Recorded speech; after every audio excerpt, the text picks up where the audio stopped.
Yo, what's happening? Happy Friday. Welcome to the show. This is show 402. Today we're going to talk about how we can manage our kids to make sure they grow up in the right way. Because let's face it, the school system definitely is failing our kids at the minute. And I'm going to go into this a little bit. And I want to talk about this a little bit. So let's dive in. Welcome to the Rise to Thrive show. I am your host, James Boardman. If you are coming through and you're listening, please do hit the love heart button and please do comment directly below. So I think this is a subject I feel really passionate about. I feel like the school system is massively letting down our kids all around us. I feel like the curriculum is dramatically outdated. And I feel like we've got this issue where we're trying to educate kids in the schools, but the kids aren't interested. And I think most of the time the kids aren't interested because the curriculum is just doesn't relate to the way that we live in today's society and the way that the future's going. I feel that many guys that I work with, when I have really good conversations with guys, and I talk about mental health and I talk about emotional health and physical health, I often talk about why we ended up maybe struggling with mental health at this age. You know, why have we gone through what we've gone? How have we got to this point? And a lot of that is because of our childhood, because of like what we went through, right? When I was my son's age, 15, 16, mental health, to me, when somebody mentioned mental health, my only picture or vision was of somebody being in a straitjacket in a white room in a psychiatric ward. Like, that was mental health to me at 15, 16. And I think that when we grew up, us lot now, who are in their 40s, late 30s, 50s, even early 30s now, there was no real concept of understanding what mental health was in the educational system. Now, I imagine, and I've seen some stuff from my two going through secondary school, elements and sporadic parts of mental health education, but nowhere near enough. Nowhere near enough. I don't see enough communication for young boys to be able to openly talk about what they're going through. Talking about the pressures, like talking about the overthinking, talking about feeling vulnerable, talking about peer pressure. Talking about why are we doing GCSEs? I literally, like, GCSEs in today's world, for me personally, are worthless.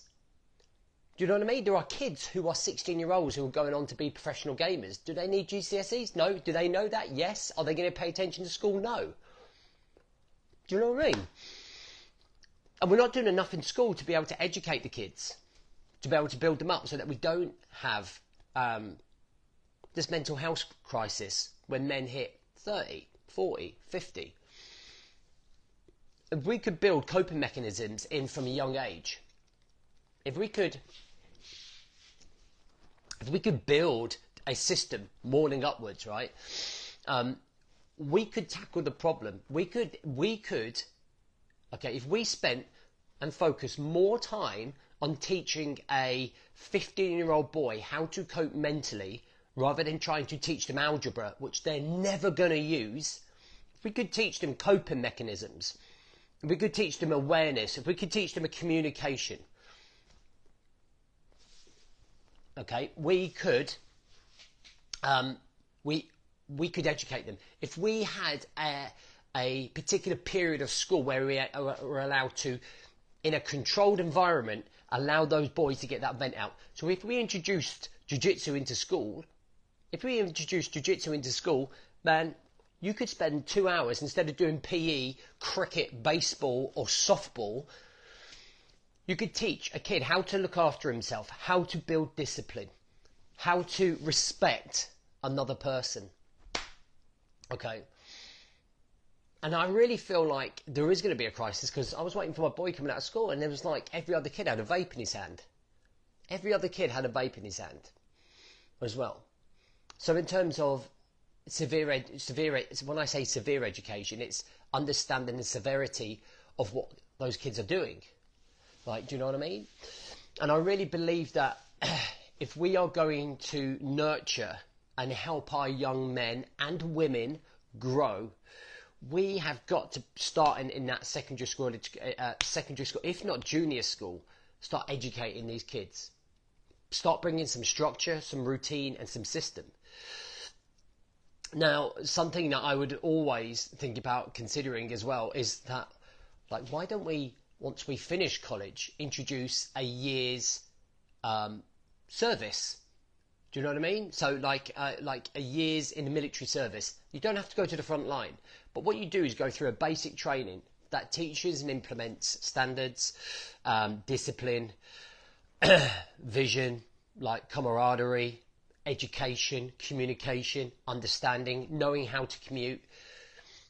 And I just think about my basis in my year, and I think about where I wasn't really going anywhere before I joined the military. I wasn't really like fulfilled in life. I didn't really know how to look after myself. But if we had just that 1 year where we went in, and then the guys that got to the end of it went, well, I want a career in the military, we could then fast forward them straight into the military. They could go down the route that they wanted, but if they didn't, they'd come out and they'd have this skill set, you know, not even 12 months, maybe 6 months, but you'd have this skill set where you've learned to educate, socialise, be around other people. And I think it would end up solving quite a lot of the problems that a lot of us have gone through. Do you know what I mean? A lot of problems that a lot of us have gone through in our lives. And I really feel that unless schools, unless like junior schools, like the government, I guess, start looking at this, there's going to be this mental health crisis, like, as we go through life. And I was kind of triggered to do this on this show this morning because I was on a train back from London yesterday, and there were 6 kids ranging from like 8 years old to maybe 18 years old. Like, they were on the train to trying to vandalise the train. And I was like, these kids have got no focus. These kids have got no discipline. These kids have got no direction, no mentor. And I think that we are missing such an opportunity to create and turn these young men that are just lost, so they're just going off and they're just doing what the other lads are doing, they're just trying to impress. And those 6 lads could, like, you could turn them into incredible men. They could be incredible servicemen. Do you know what I mean? They could be incredible Royal Marines or parachute regiments. Okay, they could be incredible special forces, but we're not nurturing them. We're not turning these kids who are lost into men with direction. And that's half of the problem of where we are facing. Most men in their late 30s, 40s, 50s, 60s, even 20s. A lot of lads in their 20s right now are just drifting through, like 20-year-olds. They've got no idea what they want. And they're feeling the pressures that, oh, I've got to get married, I've got to have children, And like, where do we teach vision? Where do we teach planning? Where do we teach understanding what's going on in your head at school? Again, it's like basic time management skills. But we're too busy trying to teach algebra and science. Do you know what I mean? When kids are not interested. And I think half of the school curriculum should be about how do we handle life better? How do we handle our finances? What does being in debt mean? What does taking a credit card mean? What does spending over your means mean? What's that going to bring? What stress is that going to bring to you? Do you know what I mean? But instead, we're too busy like worrying about what uniform we're wearing at school, or whether someone's allowed to talk or not in class, or talking in the right tone.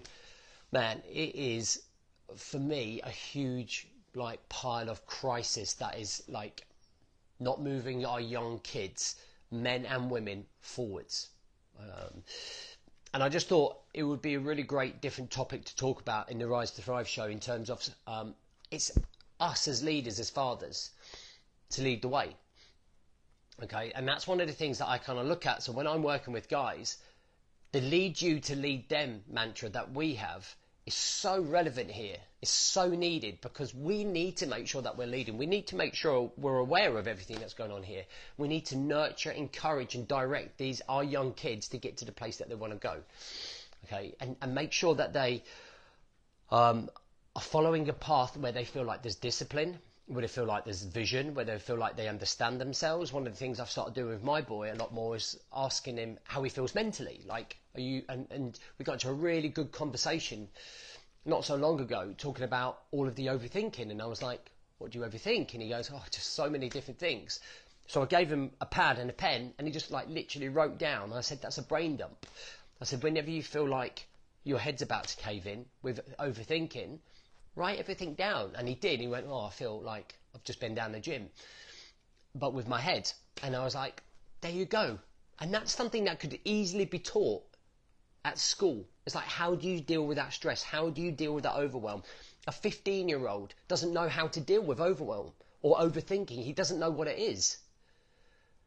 So he just ignores it.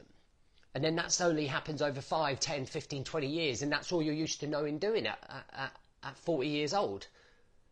And you're suddenly stuck in that rut because of what a couple of simple things that you could do that help as a coping mechanism for a stressed young man. Okay. Anyway, different type of show. I hope you enjoyed it. I'd love to know what your thoughts are and views are. So feel free to share them in the comments. Have a great weekend. I'll see you Monday.